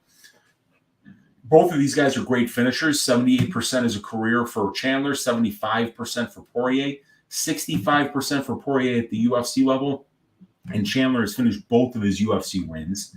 57% finish rate against for Chandler and a 72% finish rate against overall for Dustin Poirier. We've got Poirier landing about 1.4 more significant strikes per minute than he absorbs. Chandler lands 0.32 more significant strike attempts per minute than he absorbs. These guys are both throwing more volume than their opponents, but it's Chandler who throws more volume. Chandler's got the better power numbers in his small sample size, but it's also Chandler who's been dropped. It looks like 3 times in 4 fights, absorbing 1.6 knockdowns per 15 minutes and showing a 41% striking defense. Poirier goes to the wrestling a little bit more, 1.53 takedowns per 15 minutes, while it's 1.07 for Chandler. And he definitely gets more control time than Chandler, but he also yields more control time than Chandler does. 63% takedown defense for Poirier, 50% takedown defense for Chandler. Both of these guys fighting studs, both of these guys beating studs. But Poirier is very durable, and Poirier really does wear people down as fights go on. I don't know if Chandler's up for a war here. It seems as the fight goes on, he's not quite as good as when it started. So I got to pick Dustin Poirier to win this fight. I think he's probably going to win it by decision, actually, as crazy as that sounds. But, you know, these guys both have been, especially Chandler, have been fighting like he's been shot out of a cannon lately. But, you know, I just see that Poirier being in all these 5-round fights lately, it's just probably going to take him a little bit longer to get going than he's used to. And he has to be a little bit careful about Chandler because Chandler is so explosive early in fights. But I just believe that Poirier is still younger. He's still fought the better brand of competition on the aggregate.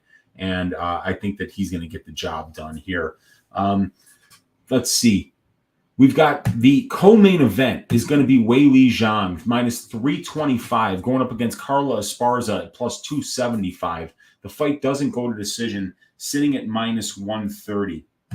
So, you know, this is one of those fights that it's Esparza's not getting any credit at all for what she's done up to this point in her career. And that's, you know, win 10 fights and lose 4, spend 203 minutes in the cage, be champion at 2 different times in the strawweight weight class. And she's done a really good job of out wrestling her opponents. She's landed 44 takedowns. She's been taken down 19 times. She's out controlling her opponents at a 2-to-1 ratio. And she's only showing 47% takedown defense, though.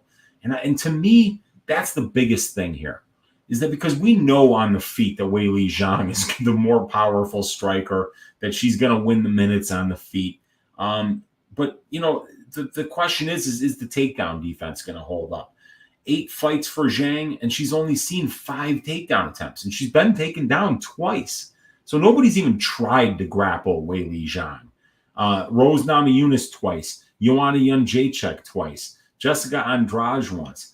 You know, those are the last 5 fights. Those ladies really aren't trying to take you down. So when we look at the level of competition that both of these ladies have faced, it's very, very similar. The wins, a little bit better for Esparza in terms of ratio, a little bit better in terms of Zhang from experience. But the ratio is similar here, and I think Zhang has just got a little bit better strength of schedule. I think Zhang's got a little bit better striking, and I think that Zhang can actually have a chance to win minutes by putting Carla on her ass. And if she goes out there and she wrestles Carla, I think she might look minus 500 here. The question is, does she have the balls to do that? Because she probably just wants to keep this fight standing. But Weili can go to the wrestling in her own right. She's very strong. So that would be a very interesting wrinkle to this fight, is who is going to start with the grappling here? Because we know that Carla is going to shoot for takedowns. The one thing we haven't seen Carla do is win fights when she's not getting takedowns. Like, if you look at Carla Esparza's wins, right? Got a win here against Rose. You got a win here against Lima, Moroz, Calvillo, and then all of these, right? And then you look at the control time. 438 out of 478, 534 out of 900, 46 out of 900, 431 out of 900, 327 out of 900, 21 out of 900, 383 out of 900, 575 out of 900, and 302 out of 686. So, she gave up 777 seconds of control time in her loss to Suarez. She gave up 302 seconds of control time in her loss to Gadelha. She gave up only 18 seconds of control time in her loss to Randa Marcos. And she gave up 28 seconds of control time in her loss to Jędrzejczyk. So you either have to out-control her or stop her takedowns. But you can see here also, too, the Suarez fight, 0 takedowns. She lost. This fight, 2 takedowns. She lost to Gadelha. 4 takedowns, she lost. 1 takedown, she lost. But in all the fights that she's winning, 5 takedowns, 5 takedowns, 6 takedowns, 2 takedowns, 4, 4, 1, 5, 3, 2. She's double-digit takedowns 7 times, 7 takedown attempts, 1 with 9. So, actually 2 with 9. So there's only 1, 2, 3, 4, 5 of her 14 fights. She's attempted less than 9 takedowns, only 5 of those fights. So Carla's gonna wrestle. And we really haven't seen Weili Zhang face any takedown attempts. Let's face it. 2 is the most she's ever seen in a fight. And she was taken down both times. And she lost that fight and gave up 217 seconds of control time in a split decision. She got 5 takedowns. She actually out took down her opponent and out-controlled her 420 to 217, but she lost the fight.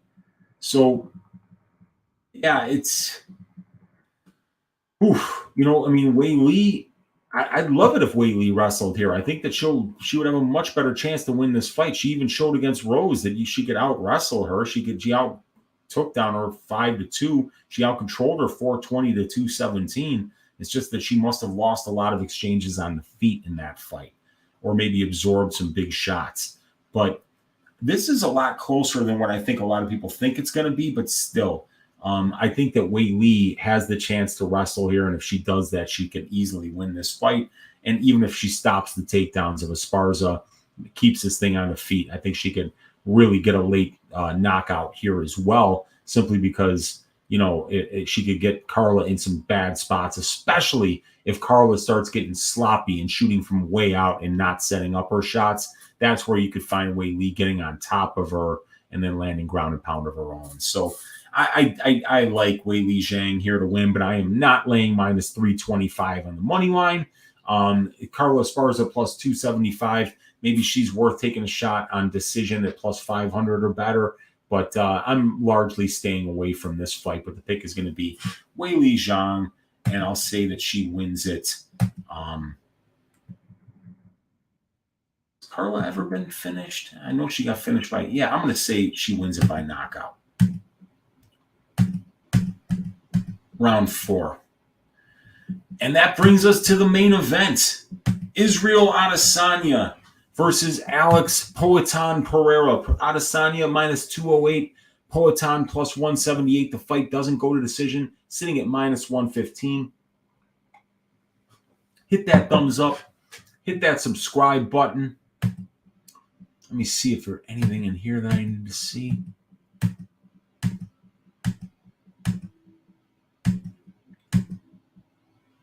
Wow. All right. Okay, so this last one. These guys, Adesanya 2 years younger, same height, same reach. Switch stance for Adesanya, orthodox for Pereira. 17 more mixed martial arts fights for Adesanya. 10 more UFC fights for Adesanya. 250 more minutes in the pro cage for Adesanya and over 200 more minutes in the UFC cage for Adesanya. An 83% finish rate for Pereira, a 65% finish rate for Adesanya. Pereira finishing his only loss by submission. Israel Adesanya has never been finished in his pro career. Striking advantage is going to go to Israel Adesanya. He's clearly the better minute winner here. He's clearly the better mixed martial arts striker. Pereira, very dangerous left hand, left hook. He's got a lot of power in that. But, yeah, he's going to be slower. He's going to have the power advantage here, but I just don't think that he's better anywhere else. This is a sport that's much different than kickboxing. When you go back and you watch the Adesanya-Pereira fights, Pereira's getting saved by standing 8 counts. You don't get a standing 8 count in MMA. Somebody drops your ass, they get on top of you, and they finish you. So I think that these Pereira wins in kickboxing don't really mean much. But what does mean a lot is that Israel Adesanya has been facing the best strikers at 185 and 205 now for 13 fights at the UFC level, and nobody's outstriking him on the feet ever. And Alex Poatan Pereira couldn't take anybody down, so he's not going to win minutes in the grappling. So in my opinion, you can really break this fight down really simply. Alex Pereira has a puncher's chance. He's not going to win minutes here. He's slower. He's not as technical. He just has more power here. But Israel Adesanya is going to be safe. He's going to stay away from Poatan. He's going to frustrate him. He's better conditioned. He's the better grappler. He's the better wrestler. And he's just fought way, way, way better competition. So I don't mean to make the main event the quickest breakdown and to spend the least amount of time on it, but there's not much to say here. Alex Pereira's been handed 3 straight kickboxers that aren't even close to championship level. I still think that the UFC paid Sean Strickland to attempt no takedowns. Bruno Silva, we just saw Bruno Silva get absolutely destroyed by Gerald Meerschaert. I don't see any reason Pereira wins this fight other than Israel Adesanya doing something really stupid and getting caught with a left hook. But Adesanya just doesn't do stupid shit in there, man.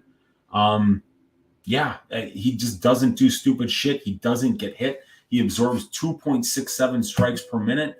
He's only absorbed 631 significant strikes in 13 fights, and that's in 236 minutes of cage time. So definitely all Israel Adesanya here. I'm picking him to win by decision, just win the minutes, and not do anything stupid and win a very boring fight. It'll be nice to see Pereira get matched up against other people who can't wrestle a lick so that he has a chance to win fights. But if you were to put Alex Pereira out there against Anthony Hernandez, I would max bet Anthony Hernandez at anything lower than -300. Because Anthony Hernandez would fucking kick the shit out of Alex Pereira. He would drown him in about 6 minutes. And frankly, about half of the middleweight class would. Anybody that has ever spent more than 10 minutes in a wrestling room would destroy Alex Pereira in a mixed martial arts fight. But Israel Adesanya doesn't even need to do that. He's the best striker in MMA. So he's better where Alex Pereira is at his best. And where Alex Pereira is at his worst, Israel Adesanya will be better there too. So, yeah, man, I think that it's going to be Israel Adesanya all day, every day. And I think he's going to cruise to a boring decision victory or here over Alex Pereira. I think he's going to do the opposite of what he said, but saying he's going to make this fight a nightmare. It's going to be blood everywhere. I don't think so. I think he's just going to pick this dude apart and frustrate him and cruise to a decision. And still, Poatan would KO any Hernandez in the UFC. Where? From his back when he's wearing Anthony Hernandez, when he gasses out after one round. Like I say, you could take Poatan. I'll just max bet Hernandez, and Hernandez would drown this dude. So, and Adesanya is going to do the same. This is going to be easy for Israel. So that's the pick, you guys. We went through all 14 fights I have went through all 14 picks. Adesanya decision. Zhang knockout round 4.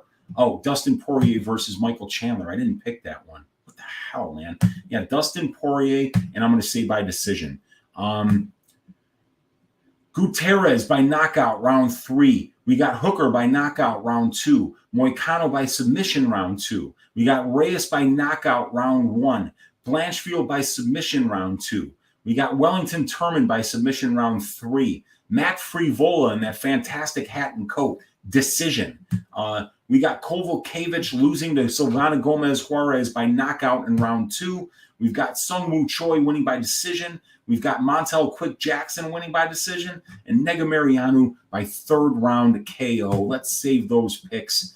And let's get to my tracked bets for UFC 281. So the track bets for UFC 281, Wellington Turman's money line at plus 186. It was a big time plus number. I think he's probably the better submission grappler here. I think he's the better striker. He's younger. He's more experienced. And he's been training with Glover Teixeira now for a couple of years and making massive improvements over there. So I like that. I just don't think that, I don't think that Petroski should be this big of a favorite, minus 200 favorite when he was just plus 325 to Nick Maximoff, who's been cut, by the way. Everybody that Petroski has beaten has been cut, and rightfully so. 1 unit on the Petroski Turman over 2.5 rounds at plus 135. That one was a prop template bet that caught my eye. If we look here,